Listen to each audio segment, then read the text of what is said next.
Hello all. So welcome to Himalaya study corner. और आज हम स्टार्ट करेंगे चार्टर एक्ट 1853 से। तो जैसे कि हमने पीछे चार्टर एक्ट 1833 पढ़ा था, तो उसमें हमने देखा था कि वहाँ पे सिविल सर्वेंट्स के लिए रिक्रूटमेंट सिस्टम स्टार्ट करने के लिए उन्होंने अटेम्प्ट किया था, लेकिन वो उसको इम्प्लीमेंट नहीं कर पाए थे।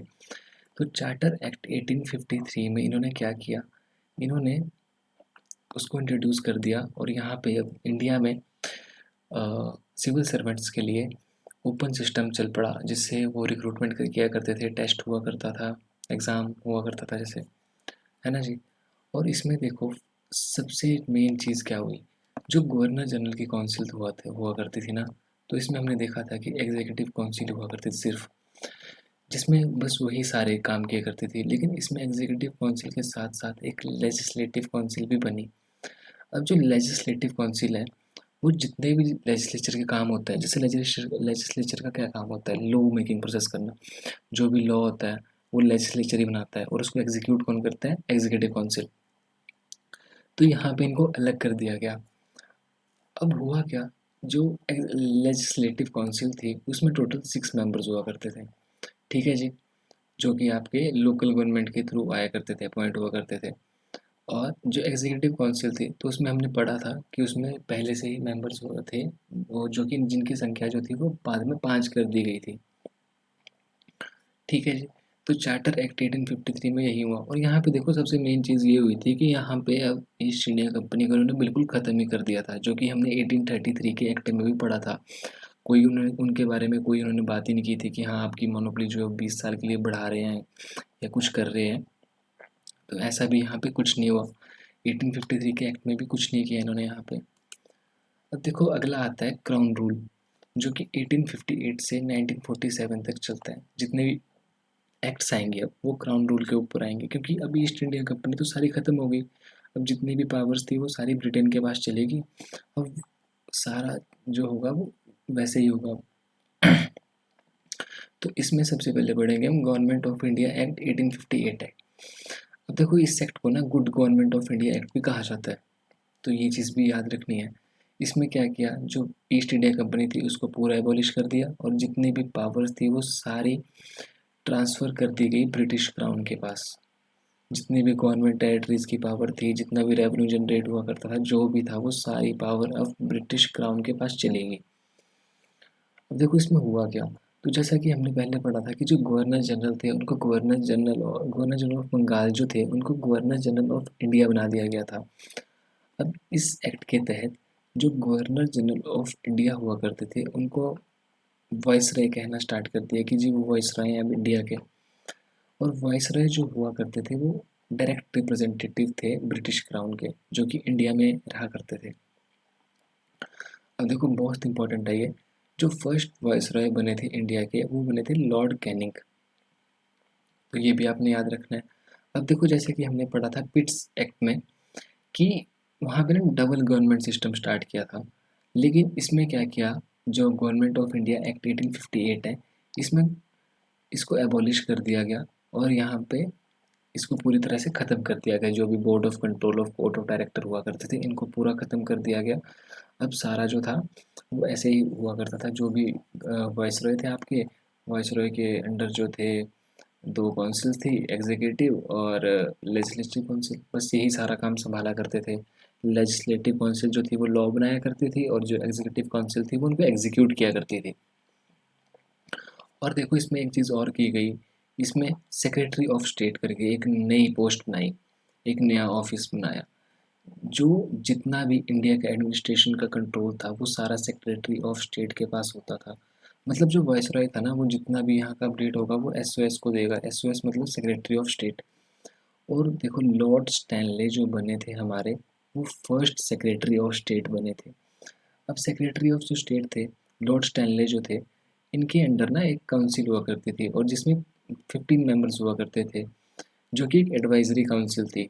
इनको एडवाइस करने के लिए जो भी काम होता था या कुछ भी हो रहा है इंडिया में, जो भी था वो सारा लॉर्ड स्टैनले देखा करते थे। और इनको एडवाइस करने के लिए ये 15 बंदे हुआ करते थे, ये इनको बताया करते थे कि ऐसे नहीं ऐसे, ठीक है जी। तो देखो इसमें क्या हुआ कि जो गवर्नमेंट ऑफ इंडिया एक्ट है इसके बारे में थोड़ा सा फिर से देख लेते हैं कि देखो गवर्नर जनरल ऑफ इंडिया जो था उनको वायसराय कर दिया, तो ये भी एक इम्पोर्टेंट क्वेश्चन बन जाता है कि कौन से एक्ट के तहत कैसा किया गया। और फर्स्ट वायसराय बने हमारे लॉर्ड कैनिंग, और इसमें डबल गवर्नमेंट सिस्टम को एबॉलिश कर दिया था। सेक्रेटरी ऑफ स्टेट एक नया ऑफिस बनाया, और लॉर्ड स्टैनले जो थे वो हमारे फर्स्ट सेक्रेटरी ऑफ स्टेट बने थे, जिनके अंडर 15 मेंबर काउंसिल हुआ करती थी जो उनको असिस्ट किया करती थी। अब देखो इससे अगला आता है हमारा इंडियन काउंसिल एक्ट 1861।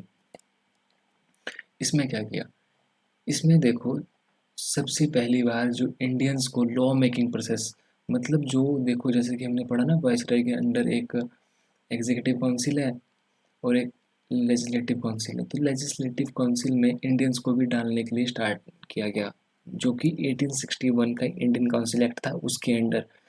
अब देखो इसमें होता क्या था ना कि जो वाइसरॉय थे वो नॉमिनेट किया करते थे इंडियंस को as a non official members, कि नॉन ऑफिशियल्स मेंबर का मतलब है कि वो भी वहाँ पे बैठेंगे, लेकिन जब लॉ बन रहा है तो वो वहाँ पे ना तो उसके खिलाफ सवाल करेंगे ना ही उसके बारे में कुछ पूछेंगे, हाँ ठीक है मतलब बैठे हैं बस।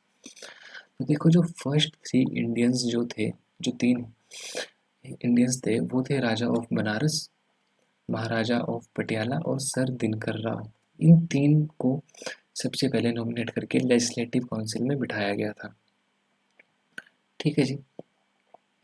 अब देखो इसमें क्या किया, जैसे कि हमने पढ़ा था कि जो सेंट्रलाइजेशन करना स्टार्ट कर दी थी वो 1773 के एक्ट में कर दी थी, लेकिन यहाँ पे डिसेंट्रलाइजेशन स्टार्ट कर दी। डिसेंट्रलाइजेशन का मतलब है कि अब जितनी भी प्रेसिडेंसीज हैं उनके जो गवर्नर्स हैं उनके पास फिर से पावर्स देना स्टार्ट कर दिया। पहले इन्होंने सेंट्रलाइजेशन की, फिर अब ये फिर से डिसेंट्रलाइजेशन करने की यहाँ पे प्रोसेस इन्होंने स्टार्ट कर दी। और एक और चीज़ इसमें हुई कि जो वाइसरॉय थे, अब जैसे ऐसा था कि जब कोई इमरजेंसी लग जाती है या कुछ भी हो जाता है तो वाइसरॉय जो थे वो एक ऑर्डिनेंस पास कर सकते थे, ऑर्डिनेंस। और जब ये उस ऑर्डिनेंस को पास करेंगे तो इसमें इनको लेजिस्लेटिव काउंसिल की राय लेने की कोई मतलब उनकी सहमति लेने की कोई ज़रूरत नहीं थी। ये उनकी बिना सहमति के भी उस ऑर्डिनेंस को पास कर दिया करते थे। और चौथी चीज़ इसमें ये हुई थी कि यहाँ पे एक पोर्टफोलियो सिस्टम स्टार्ट किया गया। पोर्टफोलियो सिस्टम का मतलब है जैसे कि मतलब जिसके पोर्टफोलियो का मतलब होता है जैसे कि जिसमें सारा एक पोर्टफोलियो होगा बना हुआ, जिसमें हर चीज़ के बारे में लिखा होगा, इतना खर्चा इतना ये पूरा बजट टाइप। लॉर्ड कैनिंग के द्वारा इसको इंट्रोड्यूस किया गया था 1859 में, बट इसको इम्प्लीमेंट किया गया इस एक्ट के तहत 1861 में। 1861 में इसको इम्प्लीमेंट किया गया।